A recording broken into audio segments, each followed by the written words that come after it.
नमस्कार, आप देख रहे हैं हल्ला बोल टीवी। मैं हूं नितेश तिवारी। चुनाव खत्म होते ही राजद ने प्रशांत किशोर पर तल्ख हमला बोला है। राजद ने कहा है कि प्रशांत किशोर ने धोखा दिया है। प्रशांत किशोर ने बीजेपी से समझौता कर लिया है। ऐसा क्या हो गया जो राजद चुनाव खत्म होते ही प्रशांत किशोर पर तीखे हमले बोल रहा है, बताएंगे हल्ला बोल टीवी के editor in chief Deepak Sharma. देखिए, ये बड़ी मज़ेदार बात है और आश्चर्यजनक बात भी है जी कि कल चुनाव था और आज राष्ट्रीय जनता दल ने प्रशांत किशोर पर धोखा देने का इल्जाम लगा दिया है। राष्ट्रीय जनता दल के प्रवक्ता एजाज अहमद ने कहा है कि प्रशांत किशोर धोखेबाज हैं। प्रशांत किशोर भारतीय जनता पार्टी से मिल गए हैं और भारतीय जनता पार्टी और प्रशांत किशोर के बीच डील हुई है। अब ये सारी बातें राष्ट्रीय जनता दल को, ये सारा ज्ञान चुनाव खत्म होते ही कैसे प्राप्त हुआ और आज यह बातें जो कही जा रही हैं राष्ट्रीय जनता दल के प्रवक्ता एजाज अहमद की ओर से, वो क्यों कही जा रही हैं? एजाज अहमद ने यहाँ तक कह दिया कि प्रशांत किशोर और भारतीय जनता पार्टी के बीच के क्या रिश्ता है, यह नीतीश कुमार के उस पुराने बयान से साफ होता है जिसमें उन्होंने जब प्रशांत किशोर को जनता दल यूनाइटेड का राष्ट्रीय उपाध्यक्ष बनाया था, तब बाद में जब दोनों के रिश्ते खराब हुए तो नीतीश कुमार ने खुलासा किया कि अमित शाह के कहने पर मैंने प्रशांत किशोर को जनता दल यूनाइटेड का राष्ट्रीय उपाध्यक्ष बनाया था। अब एजाज अहमद ने दावा किया है कि नीतीश कुमार जो खेल पहले बता चुके हैं वही खेल अब भी हो रहा है। 2025 के विधानसभा चुनाव में भी प्रशांत किशोर को भारतीय जनता पार्टी ने ही उतारा था और इस बार भी भारतीय जनता पार्टी और प्रशांत किशोर की डील थी।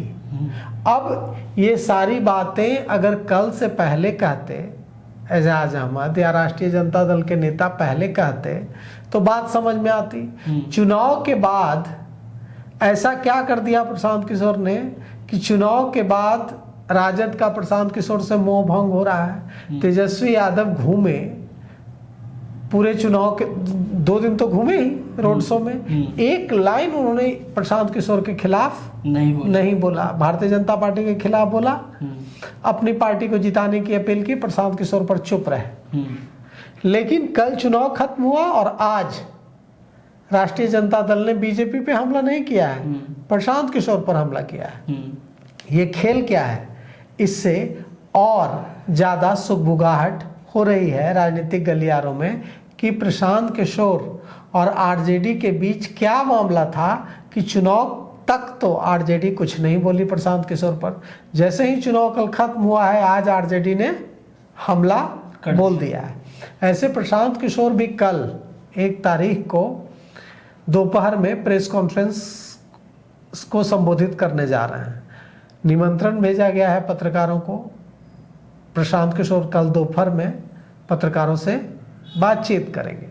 लेकिन ये जो खुलासा है, ये खुलासा तो नया ही है। अब हम आपको बताते हैं कि क्या कह दिया है एजाज अहमद ने, राष्ट्रीय जनता दल के प्रवक्ता ने, जिसको लेकर इतना बवाल मचा हुआ है। कहा है एजाज अहमद ने, राष्ट्रीय जनता दल के प्रदेश प्रवक्ता ने, कि प्रशांत किशोर और भारतीय जनता पार्टी ऊपरी तौर पर आपस में लड़ते हैं, अंदर अंदर दोनों के बीच पूरी तरह से साठगांठ है और अंदर अंदर दोनों के बीच बहुत ही मजबूत रिश्ता है। कहा है एजाज अहमद ने कि 2025 के विधानसभा चुनाव में भी जनसुराज पार्टी को बीजेपी ने प्रॉक्सी के रूप में मैदान में उतारा था। यह भी कहा है कि प्रशांत किशोर और भारतीय जनता पार्टी के बीच अंदर खाने समझौता है। एजाज अहमद ने कहा है कि दोनों के बीच कोई मतभेद है ही नहीं, यह जो भी दिखता है वह सिर्फ और सिर्फ ऊपरी लड़ाई है। राजद के नेता एजाज अहमद ने कहा है कि 2025 के बिहार विधानसभा चुनाव में बीजेपी ने जनसुराज को आगे बढ़ाया था जानबूझकर प्रॉक्सी के तौर पर। एजाज अहमद ने कहा कि जब चुनाव परिणाम आ गए तब यह बात सामने आई कि बीजेपी और प्रशांत किशोर के बीच कथित अंदरूनी समझौता था। अब सवाल यह उठता है कि अगर समझौता था और राजद को यह पता था कि 2025 में बीजेपी और प्रशांत किशोर के बीच समझौता था, तो तेजस्वी यादव ने पूरे चुनाव में प्रशांत किशोर पर तीखा हमला क्यों नहीं किया? तीखा हमला की तो बात छोड़ दीजिए, नाम तक लेने से क्यों परहेज करते रहे? भारतीय जनता पार्टी ने आज ही भारतीय जनता पार्टी के नेता अजय आलोक ने प्रेस कॉन्फ्रेंस करके आरोप लगाया है कि जब राष्ट्रीय जनता दल के समर्थक वोट डालने बूथों पर गए तो राजद के जो पोलिंग एजेंट थे उन लोगों ने इशारा करके कहा कि इन्हें नहीं होने देना है। तो इन्हें नहीं होने देना है, अजय आलोक ने कहा इन्हें नहीं होने देना है मतलब लालटेन पर नहीं दीजिए, प्रशांत किशोर को दीजिए। तो भारतीय जनता पार्टी कह रही है कि आरजेडी और प्रशांत किशोर की साठगांठ है। आरजेडी कह रही है कि नहीं, प्रशांत किशोर और बीजेपी की साठगांठ है। तो प्रशांत किशोर की किससे साठगांठ है? कौन सच बोल रहा है, बीजेपी या आरजेडी?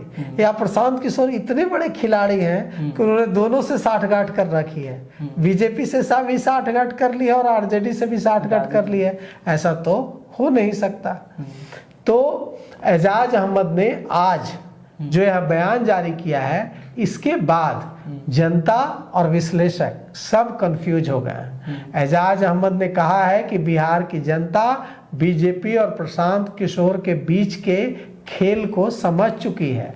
एजाज अहमद राष्ट्रीय जनता दल के प्रवक्ता हैं। उन्होंने आरोप लगाया है कि बीजेपी अपनी छवि को बचाने के लिए प्रशांत किशोर के खिलाफ बयानबाजी कर रही है, लेकिन प्रशांत किशोर और भारतीय जनता पार्टी दो नहीं है।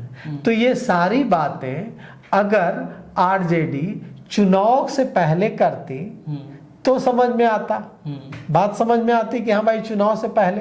ये चुनाव बीत जाने के बाद कौन सा खुलासा एजाज अहमद कर रहे हैं? मतलब चुनाव खत्म हुआ है, अभी कई सारे खुलासे होने बाकी हैं। अब देखिए कल प्रशांत किशोर से जरूर पूछा जाएगा प्रेस कॉन्फ्रेंस में कि आपके बारे में आरजेडी ने ऐसी बात कही है, राष्ट्रीय जनता दल के प्रवक्ता ने ऐसी बात कही है।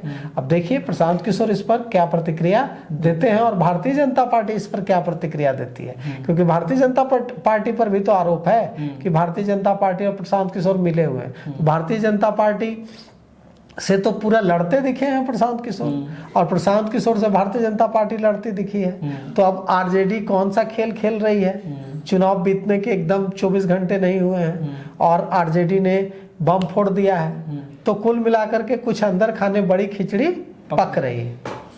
तो इन खबरों पे आपकी क्या प्रतिक्रिया है? आप अपनी प्रतिक्रिया हमें कमेंट बॉक्स में बताइए और तमाम अपडेट के लिए देखते रहिए हल्ला बोल टीवी। शुक्रिया।